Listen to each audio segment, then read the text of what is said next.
Vamos para a nossa próxima conversa, a gente vai falar sobre Chile agora. Deixa eu trazer aqui as informações. Olha, o candidato da esquerda, né, o Gabriel Boric, foi eleito, então, presidente do Chile na eleição realizada ontem. E ele obteve o maior número de votos da história do país. Olha que interessante. Ele é ex-líder estudantil, derrotou o adversário José Antônio Castro, que é da extrema ultradireita, e aos 35 anos vai ser a pessoa mais nova a governar o Chile. Sobre isso eu converso com o Wagner Iglesias, que é doutor em Sociologia, professor do Programa de Pós-Graduação e Integração da América Latina da Universidade de São Paulo. Oi, Wagner, um prazer conversar com você. Tudo bem por aí? Thalita, como vai? Tudo bem? Prazer é meu. Tudo certo também. Diga pra gente, como podemos interpretar essa vitória de Boric no Chile? Qual a sua avaliação sobre isso? É uma grande vitória, né? Uma grande conquista, inclusive para a América Latina, assim, no primeiro momento. Quero te ouvir sobre isso. Muita gente está dizendo que é o... Deixa eu só arrumar meu cabelo aqui, Thalita, desculpa. Muita gente está dizendo que é o encerramento de um ciclo, né? Que é o ciclo neoliberal no Chile. E eu concordo com isso, mas eu acho que é o encerramento de 2 ciclos, na verdade. O primeiro ciclo é o ciclo neoliberal, que começou no Chile em 73, com aquela brutal intervenção militar que derrubou o governo do Salvador Allende e colocou no poder o general Augusto Pinochet, e que fez do Chile uma espécie de laboratório, né, do neoliberalismo no mundo. Houve, na verdade, 2 laboratórios naquela época, o Chile e a Argentina que teve um golpe em 76, mas de maneira orgânica, de maneira mais metódica, quase científica, de implementação do neoliberalismo, o Chile foi muito mais bem sucedido, né? Então, aquele Estado socialista que estava se formando com Allende foi completamente destruído, e até mesmo o Estado social-democrata que já existia no Chile nos anos 50, 60, também foi destruído, e o país foi transformado numa plataforma, né, de grandes negócios internacionais, de investimento, de multinacionais, assim por diante, uma economia de Estado mínimo. E esse modelo depois foi exportado para muitos outros lugares do mundo com maior ou menor sucesso. Esse modelo acabou ontem. Então o neoliberalismo começa a morrer onde ele nasceu, que é o Chile. Mas eu acho que o segundo ciclo que se encerra também é o ciclo dessa rapaziada, dessa garotada, dessa juventude, né, que está chegando ao poder agora, efetivamente, na figura, na pessoa do Gabriel Boric, ou Boric, né, cada um fala de um jeito, a gente não sabe direito, acho que é Boric pela ascendência croata dele, mas o que mais importa é o governo dele, não exatamente como a gente pronuncia aqui o nome dele, né? Esse pessoal eram jovens estudantes, como você bem colocou, que estavam nas ruas no começo dos anos 2000, lá em 2006, na tal Revolução dos Pinguins, né, que é a coisa do pinguim por causa do uniforme que os estudantes usam nas escolas do Chile e tal, brigando nas ruas, enfrentando carabineiros, enfrentando o poder do Estado, por escola pública de qualidade, gratuita. Depois, em 2011, esse pessoal está chegando na universidade, brigando por uma universidade pública, né? E até chegar 2019, 2020, a pandemia arrefeceu um pouco, 2021 voltou o tal estalido social, né? Que deu... naquelas imagens tão terríveis que nós vimos de uma brutal repressão do governo Sebastião Pinera contra os manifestantes, em sua grande maioria jovens, né?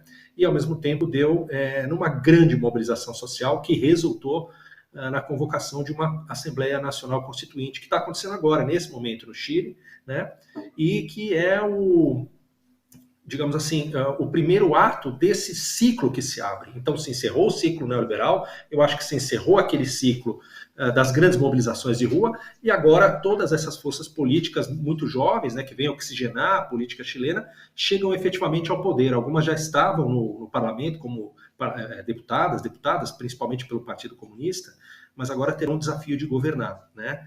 E são muitos desafios que se colocam para o Boric nesse próximo período, né? Eu acho que o primeiro deles é efetivamente conseguir fazer com que essa Constituição, que vai sair, vai ser submetida à população, seja aprovada. Porque se ela não for aprovada, fica valendo a Constituição lá dos anos 1980, ainda do Pinochet. Então, acho que esse é o primeiro e mais imediato desafio, né? Mas existem muitos outros desafios que vão se colocar para o governo dele. A gente pode falar daqui a pouquinho, que eu acho que você tem mais outras questões para colocar, né? O Boric fez uma fala, né? E daí eu quero entrar nisso um pouquinho de como vai ser o governo dele, de o que esperar, de que o Chile foi o berço do neoliberalismo e vai ser a tumba também, né? Então, assim, o que esperar de como ele vai governar, dessa política econômica que ele deve, inclusive, estabelecer no país. O país que vive um momento também importante de realmente não sei se é de queda, né, de realmente fim do neoliberalismo lá, que já não estava dando mais frutos realmente. Então, eu queria te ouvir sobre isso. Deu frutos, é verdade. O Chile se tornou uma economia competitiva, embora uma economia muito pequena, né, focada em 2, 3 produtos de exportação. Um país que se modernizou, que ingressou na OCDE, etc., mas uma economia sempre muito desigual, né, com um problema de distribuição de renda muito grave.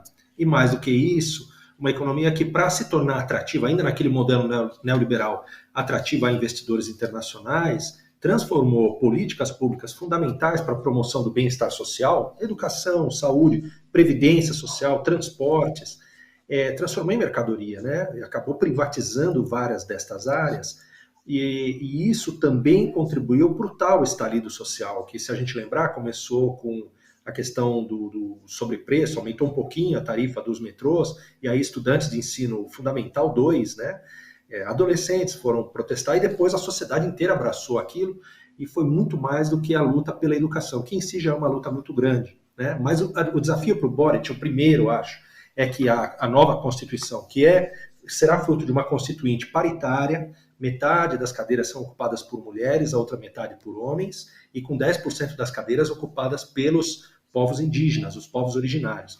Essa constituinte vai ser submetida ao escrutínio popular, e o governo Boric provavelmente tem todo o interesse que ela seja aprovada. E a partir daí, o que essa nova Carta Magna vai trazer, eu acho que vai ao encontro do programa desse novo presidente chileno.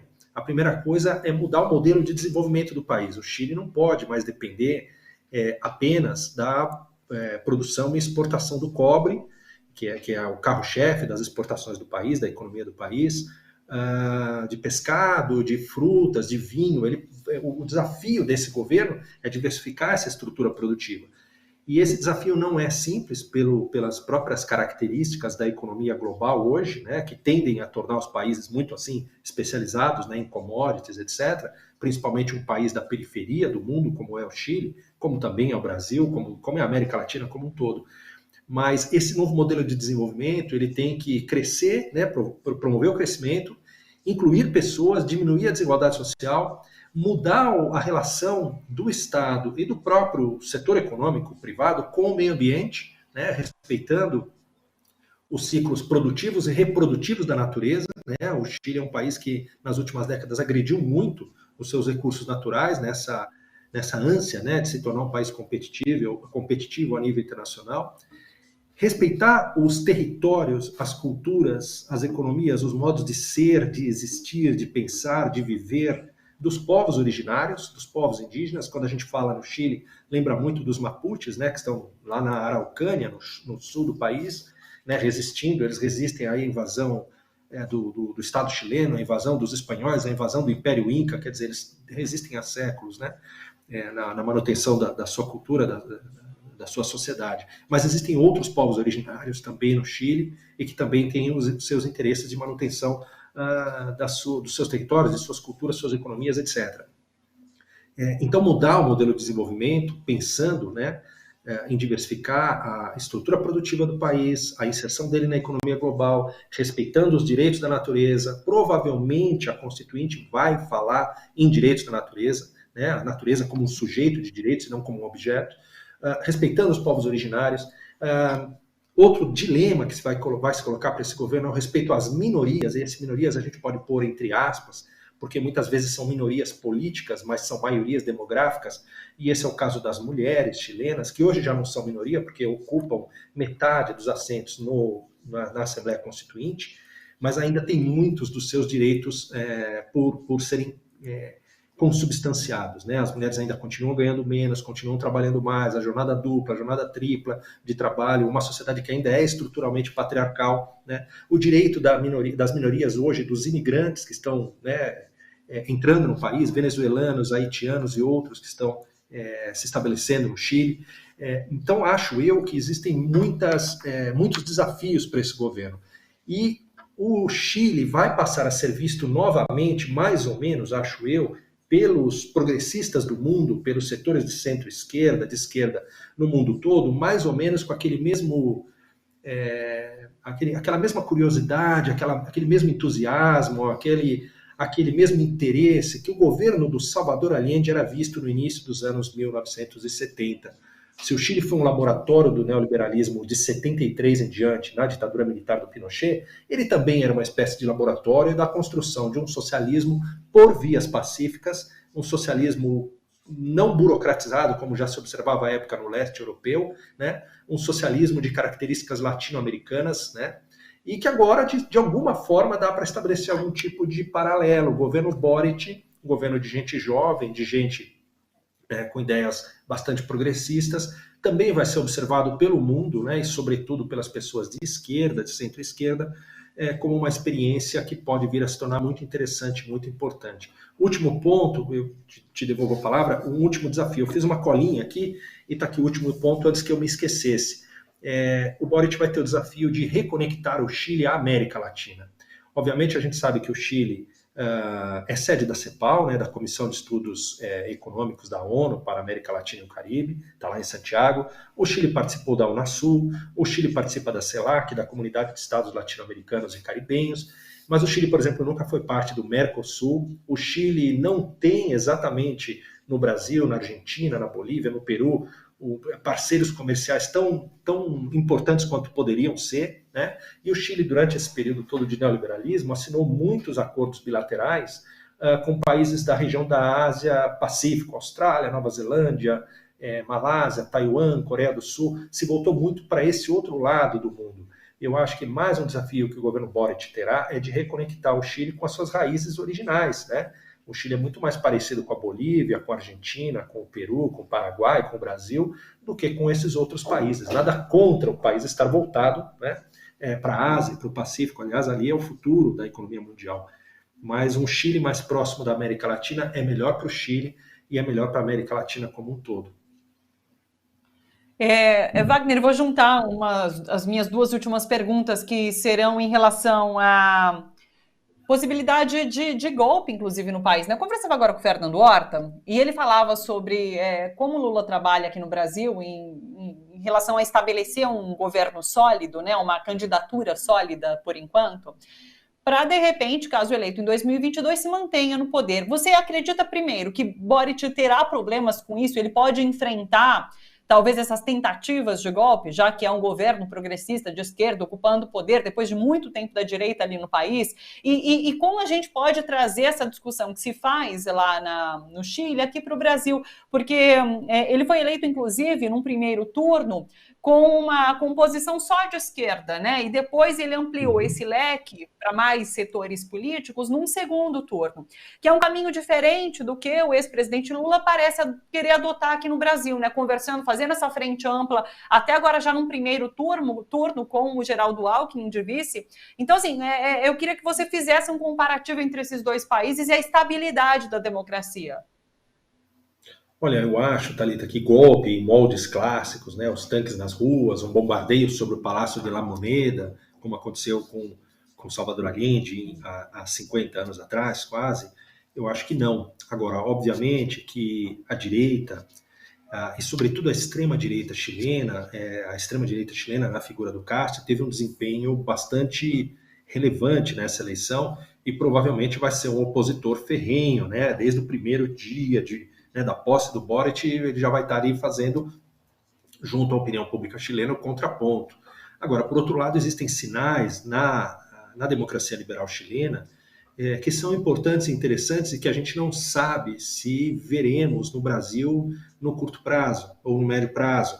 Então, ontem, por exemplo, o candidato derrotado, Castro, um homem de extrema-direita, ainda antes da divulgação do resultado oficial da eleição, do segundo turno, diante dos percentuais de apuração, das mesas, das atas apuradas, já telefonou para o Boric e parabenizou pela vitória, né? Eles se reuniram pessoalmente.